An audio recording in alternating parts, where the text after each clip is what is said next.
तो फाइनल है क्या इस क्लास का? क्लास का फाइनल ये है कि अगर आपको ईगो आ रही है,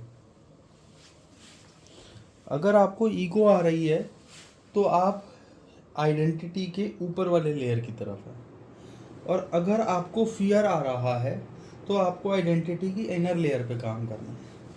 अगर ईगो या उससे मिलती जुलती, जैसे एंगर है, एंगर क्या है कि मेरे साथ गलत किया या मेरी बात नहीं सुनी गई, मैं आ गया ना इसमें, तो एंगर है। एंगर की वजह से हेट आता है कि इसने मेरी बात नहीं सुनी। एंगर, एंगर से हेट, हेट का ही फाइनल वर्जन है रिवेंज।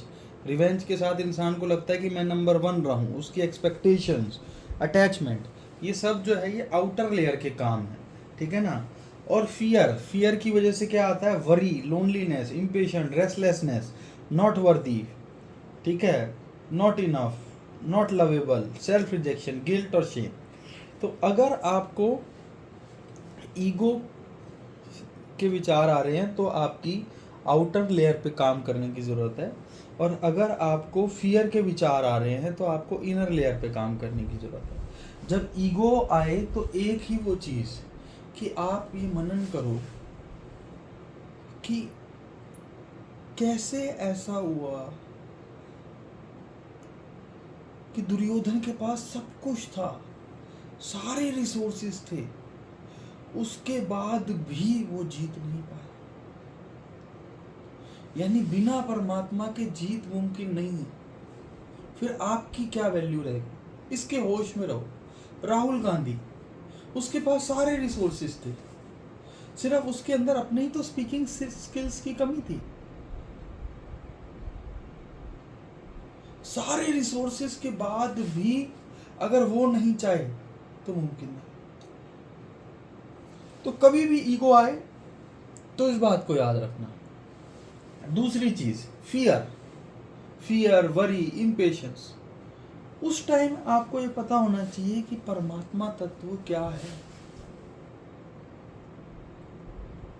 अगर वो सर्वत्र है और आप उसके साथ हमेशा अटैच हो, अगर आप इस होश में रहोगे तो आपका फियर जो है, लेट से आपको किसी चीज का भी फियर, अगर आपको पूरी तरीके से पता है कि परमात्मा क्या है, तो वो फियर धीरे धीरे धीरे धीरे धीरे, बल्कि धीरे धीरे भी नहीं, अगर मनन की शक्ति आप एक रात भी कर लो तो फियर आपका ना बराबर हो सकता है। जैसे ही आप पूरी तरीके से ये जान जाओगे कि किस चीज का फियर कर रहे हो।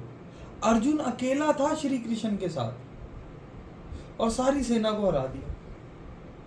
हमारे गुरुओं ने कहा है कि 1 से 1.25 लाख लड़ाऊंगा। कभी 1.25 लाख की भीड़ देखी है?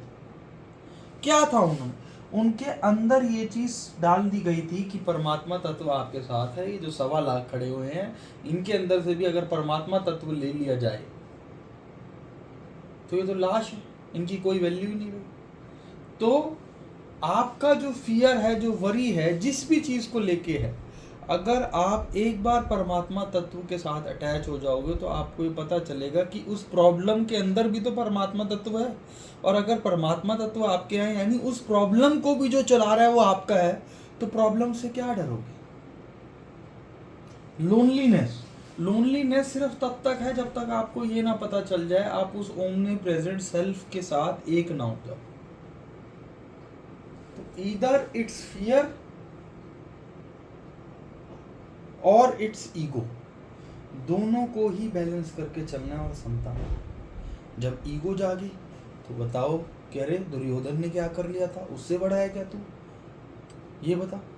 जब फियर जागी कि अब क्या होगा, तो अरे जब परमात्मा तेरे साथ है, अर्जुन को देख, सारी नारायणी सेना चली गई, तो आपको अर्जुन बनना है।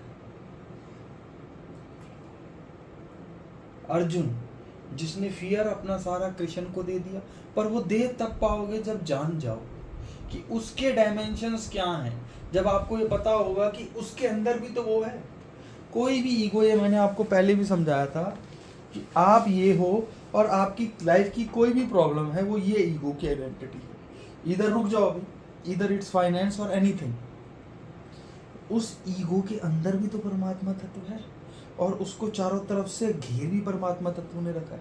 तो जब ये परमात्मा तत्व आपका है तो ये परमात्मा तत्व आपका, और उस परमात्मा तत्व के बिना वो जिसको लेके आप फियर फील हो उसकी क्या स्थिति। 1.5 लाख आदमी सामने है, अगर उसमें से परमात्मा तत्व निकाल दिया जाए तो 1.5 लाख शवों से डरोगे क्या?